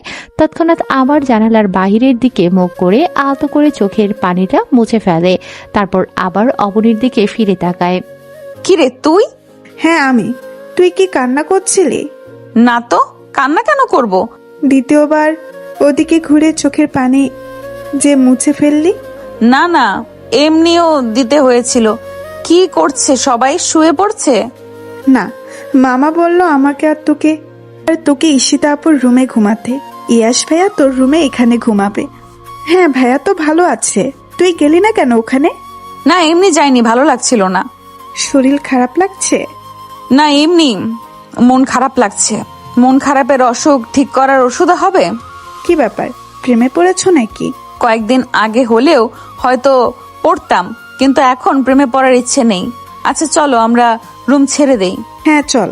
প্রিয়তা আর অবনী ঈশিতার রুমে চলে যায়। এতক্ষণে সবাই ধীরে ধীরে নিজেদের রুমে যাওয়া শুরু করেছে। ইয়াশ সোফায় বসে আছে, প্রিয়তা আর অবনী পাশের রুমে চলে গেলে ইয়াশ প্রিয়তার রুমে যায়। ইয়াশ রুমে গিয়ে বিছানায় বসে পড়ে, পকেট থেকে ফোন বের করে দেখে তার ফোনে চার্জ নেই। এদিকে ওদিকে তাকিয়ে চার্জার খুঁজে পায় না, তখন অবনীকে ডাক দেয়। পাশের রুম থেকেই ইয়াশের ডাক শুনে প্রিয়তা অবনীকে তার ভাইয়ের কাছে পাঠিয়ে দেয়। অবনীও ইয়াশের ডাক শুনে তাড়াতাড়ি চলে আসে। হ্যাঁ ভাইয়া বলো। আমার ফোনে চার্জ নেই, চার্জারটা কোথায় খুঁজে পাচ্ছি না তো। দাঁড়াও আমি দিচ্ছি। এই নে, ফোনটা নে, একটু চার্জে লাগিয়ে দে। আচ্ছা দাও। এই শোন তো, হ্যাঁ বলো। প্রিয়তার কিছু হয়েছে না? মানে রুমে একা একা ছিল, দেখলাম আমি আসার পর আসলো না, সবাই আমার কাছে ছিল, কিন্তু প্রিয়তা গেল না যে। হ্যাঁ আমিও বিষয়টা খেয়াল করেছি। আমি রুমে এসে দেখি ও জানালা দিয়ে বাহিরের দিকে তাকিয়ে আছে, হয়তো কান্নাও করছিল। আমাকে দেখে সাথে সাথে চোখ মুছলো। হয়তো ঈশিতার বিয়ে হয়ে গেছে বাসায় একা একা, এই জন্য হতে পারে। আচ্ছা যা, অনেক রাত হয়ে গেছে, এখন ঘুমা, সকালে উঠে নামাজ পড়বি। ঠিক আছে, কিছু লাগলে আমাকে ডেকো। আচ্ছা যা। অবনী ইয়াশের থেকে বিদায় নিয়ে পাশের রুমে চলে যায় ঘুমোতে। আসলেই অনেক রাত হয়ে গেছে, সকালে এমনিতেও হয়তো ঘুম ভাঙবে না, অ্যালার্ম দিয়ে রাখতে হবে। অবনী এসে প্রিয়তার পাশে বিছানায় শুয়ে পড়ে।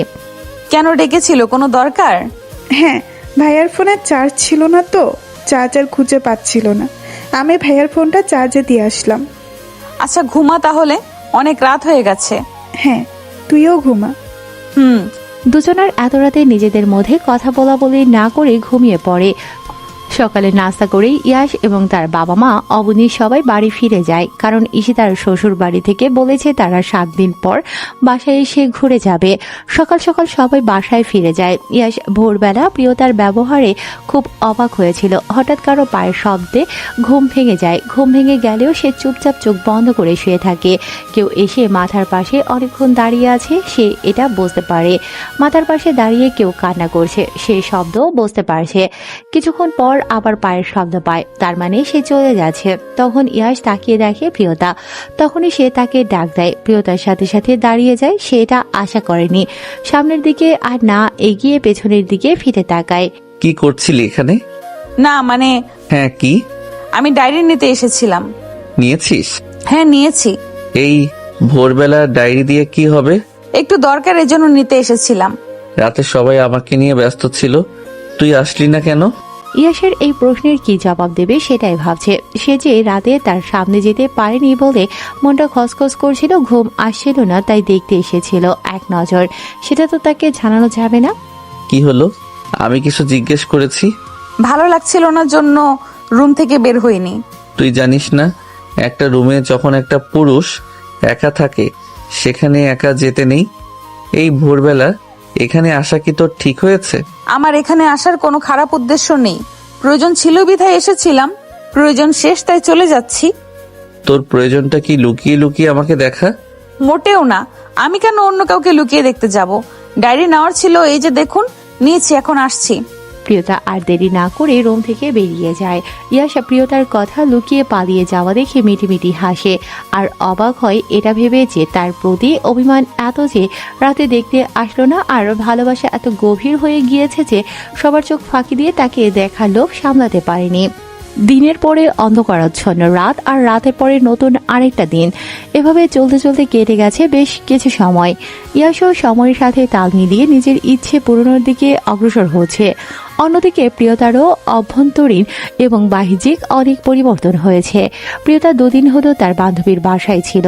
ক্লাস শুরু হবে কয়েকদিনের মাঝেই, তাই সবাই পড়াশোনায় ব্যস্ত হওয়ার আগে একসাথে ভালো কিছু সময় পার করলো। বান্ধবীদের সাথে দিনের সবটা সময় কাটালেও সন্ধ্যার পর সে ভালো লাগা কাজ করে। সবাই একসাথে থাকলে সেটা আসলে পরিমাপযোগ্য না, তাই সবাই মিলে ঠিক করে যে কোনো একজনের বাসায় কয়েকজন মিলে 2 দিন মজা করবে। বিকেলবেলা সেই বাসা থেকে বেরিয়েছে লাইব্রেরির উদ্দেশ্যে। লাইব্রেরি থেকে এখন সোজা নিজের বাসায় চলে যাবে। তার বাসা থেকে কিছুটা দূরেই লাইব্রেরিটা আছে। কিছুদিন যাবত তার বই পড়ার খুব অভ্যাস জন্মেছে। প্রিয়তা লাইব্রেরিতে পৌঁছে তার নিজের পছন্দ অনুযায়ী বইগুলো কিনে আবার বাসার উদ্দেশ্যে রওনা দেবে। এমন সময় ঈশিতার কল আসে।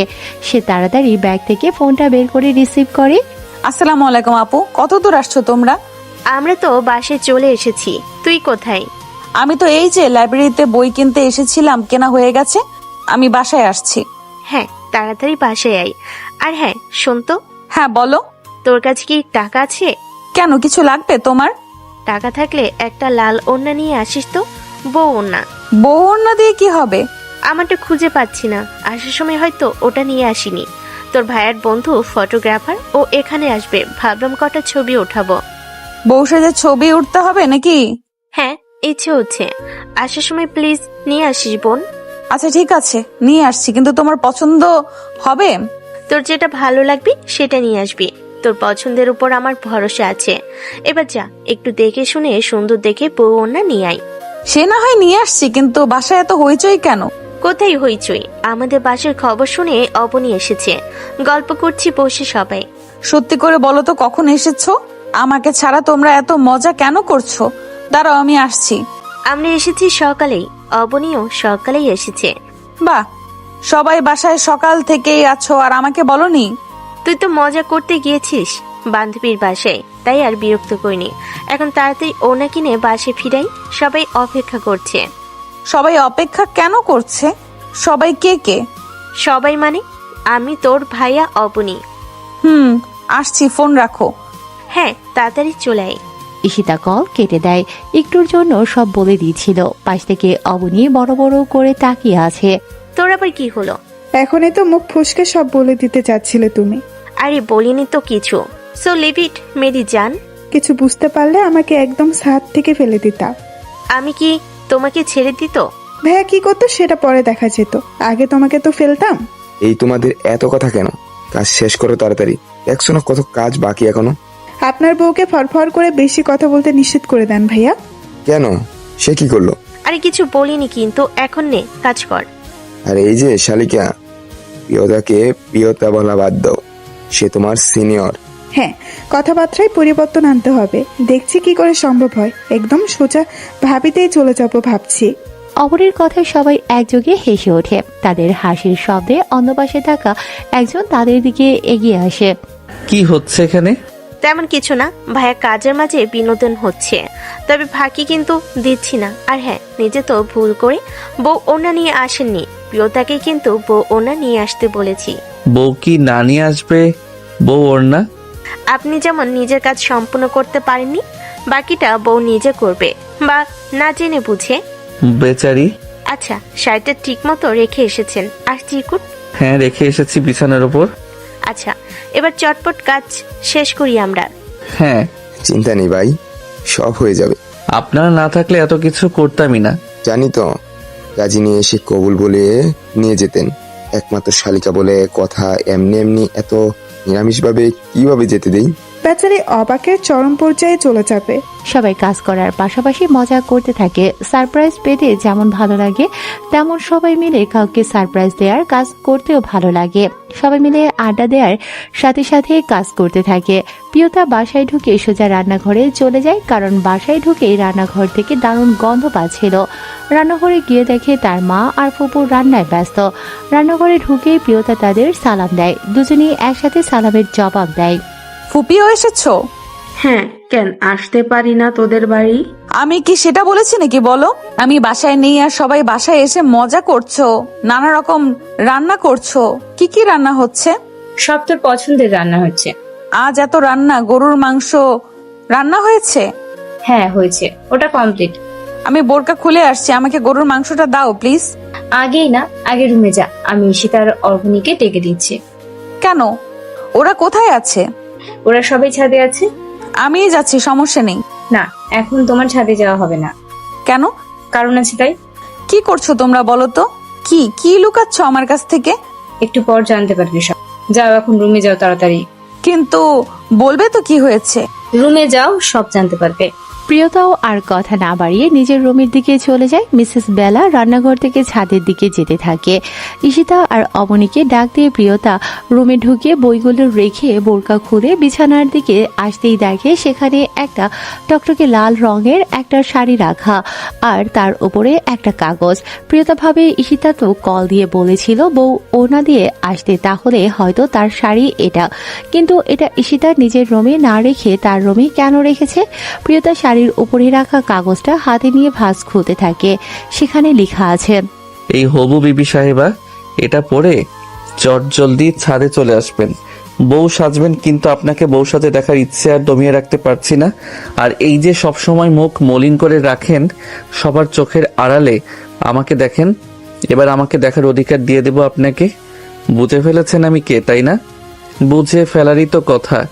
এই একজনকেই তো আপনি লুকিয়ে লুকিয়ে দেখেন। তুই থেকে সোজা আপনি করে বলছি বলে কি অন্যরকম অনুভব করছেন? এবার অভ্যাস করে নিন, আমিও আপনার সাথে আপনি করে বলবো, আর আপনি তো আমাকে আপনি করেই বলেন। এই ভাষাতে কেমন একটা ভালো লাগা কাজ করে, তাই না? অনেক কথা বলে ফেলেছি, এবার চটজলদি তৈরি হয়ে নিন। শুনুন, টিপ ইগনোর করবেন, ওটা ছাড়াই আপনি আলোক রশ্মি একদম আমার হৃদয়ে বিঁধে যাওয়ার মতো। চিরকুট পরে শেষ করতে না করতেই ঈশিতা আর অবনী রুমে প্রবেশ করে। দুজন এসে প্রিয়তার পাশে দাঁড়াতেই প্রিয়তার সাথে সাথে চিরকুট বন্ধ করে ফেলে। কিরে, রেডি হবি না? বউ না কোথায়? কি হচ্ছে আপু? বাসায় রান্না, তুমি বউ ওড়না নিয়ে আসতে বলেছো, এখানে শাড়ির চিরকুট রাখা, আমাকে বউ সাজাতে বলা হয়েছে। এসব কেন? আমি কেন বউ সাজবো? ভাবি তাড়াতাড়ি এসো, সাজিয়ে দেই, সময় হয়ে গেছে। তুই আমাকে ভাবি কেন বলছিস? ভাইয়ার বউকে ভাবি বলবো না তো কি বলবো? কি হচ্ছে বাসায় বুঝতে পারছি না আমি কি ভাবছি? আরে বাবা, সব বুঝতে পারবি। আর হ্যাঁ, তুই যা ভাবছিস তাই। আমি কি ভাবছি? সব কথা পরে হবে, আগে তাড়াতাড়ি আয়, সাজিয়ে দিই। তোর হবু বর তো তোকে দেখার আকুলতা বাড়িয়েই চলেছে, তার আর সময় যাচ্ছে না। তিনি একেবারে তোকে বউ সাজিয়ে দেখবেন। মানে কি আপু? আমার হবু বর কে? তুই যাকে ভাবছিস সে। আমি বিয়ে করব না তাকে। ড্রামা করিস না, এখন চল তাড়াতাড়ি রেডি হয়ে নে। সে তো বিয়ে করবে না বলেছিল, এখন আবার তাড়াহুড়ো করে বিয়ে করবে মানে? আর হঠাৎ করেই আমাকে বিয়ের জন্য বউ সাজতে বললেই কেন আমি বউ সাজবো? আমি বিয়ে করব না। শোনো মেয়ে, আমার ভাইয়ার জন্য কিন্তু মেয়ের অভাব নেই। আজকেই ভাইয়ার বিয়ে দিয়ে দেব, হয় তুমি বিয়ে করবে নয়তো অন্য কেউ। আজ আমার ভাবি লাগবেই। পা ভেঙে রেখে দেবো অন্য কাউকে ভাবি বানাতে, জানা দেখ কি করি।